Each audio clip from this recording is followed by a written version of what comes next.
বছরের বেশিরভাগ সময় জলমগ্ন থাকে খুলনা ও যশোর অঞ্চলের অসংখ্য গ্রাম।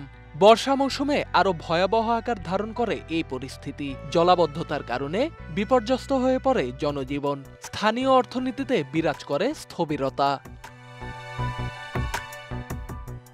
সম্প্রতি ধারণ করা ভিডিওতে দেখা যায় বিস্তীর্ণ এলাকা জুড়ে পানি আর পানি।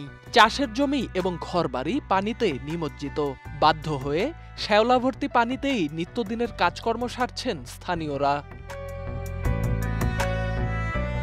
জলাবদ্ধতার কারণে অন্তত ৫ লাখ মানুষ গৃহহীন হয়েছেন বলে জানান স্থানীয় বাসিন্দা বিবেক মণ্ডল। ঘরবাড়ি ছেড়ে গবাদি পশুর সঙ্গে রাস্তায় বসবাস করছে এসব পরিবার। ৫ লাখ মানুষ এই ঘর বাড়ি ছাড়িয়ে মানে পানির ঘরের ভিতরে অনেকে পানি উঠে গেছে। সাপ ব্যাঙ মানুষ দিয়ে সবাই একসঙ্গে বসবাস করে। অনেক লোক সেই ঘর ছাড়িয়ে আমরা রাস্তায় বসবাস করে। গরু ছাগলগুলো রাস্তায় নিয়ে বসবাস করে। অনেকে জায়গা না পাইলে সেগুলো বিক্রি করে দেয় অল্প দামে। হ্যাঁ, আর ওই ছোট ছোট যারা কিছু আছে যারা ওই গরু নিয়ে তারা হয়তো কিছু ইট কিনে নিয়ে সেই গোয়ালটা উঁচু করে দিয়ে রাখতে পারছে রাস্তার ধারে না আসতে পারলে। হ্যাঁ, মানে যে এসছে বিপদের আর মানে বেঁচে থাকা যায় না, মানে যুদ্ধ করে বাঁচতে আসছে আমাদের। শীতকালে শুকনো থাকলেও বর্ষা মৌসুমে রাস্তাঘাট পানিতে ডুবে যায় বলে জানান অপর এক বাসিন্দা।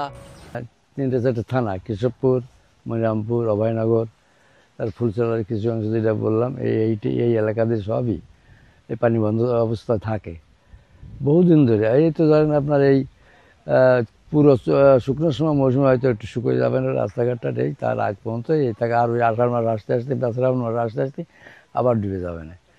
এইভাবে আমাদের জীবনযাপন করতে হচ্ছে। স্থানীয়দের অভিযোগ, ক্ষতিগ্রস্তদের সহায়তায় সরকারের পক্ষ থেকে এখনো কার্যকর কোনো উদ্যোগ নেওয়া হয়নি। জলাবদ্ধতা নিরসনে সম্প্রতি পানি উন্নয়ন বোর্ড এবং সেনাবাহিনীর ২৪ ইঞ্জিনিয়ার কনস্ট্রাকশন ব্রিগেডের মধ্যে একটি চুক্তি হলেও এখনো কাজ শুরু হয়নি।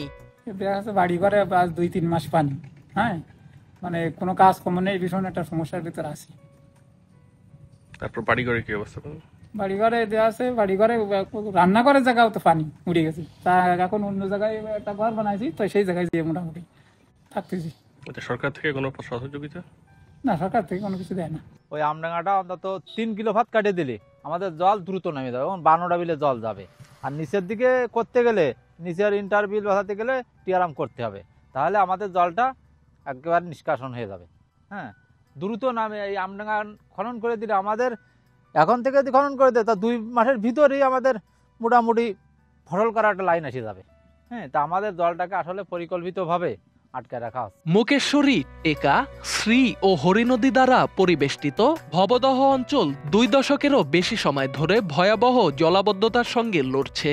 এ সংকট মোকাবেলায় ১৯৬৩ সালে নির্মাণ করা হয় ভবদহ সুইচ গেট।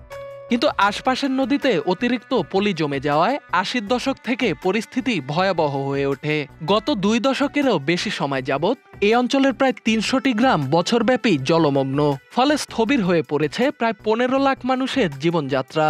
জলাবদ্ধতার দুঃসহ এ বাস্তবতা থেকে মুক্তি পেতে দীর্ঘমেয়াদী ও কার্যকর উদ্যোগের দাবি জানাচ্ছেন ভুক্তভোগীরা। Dhaka express desk report.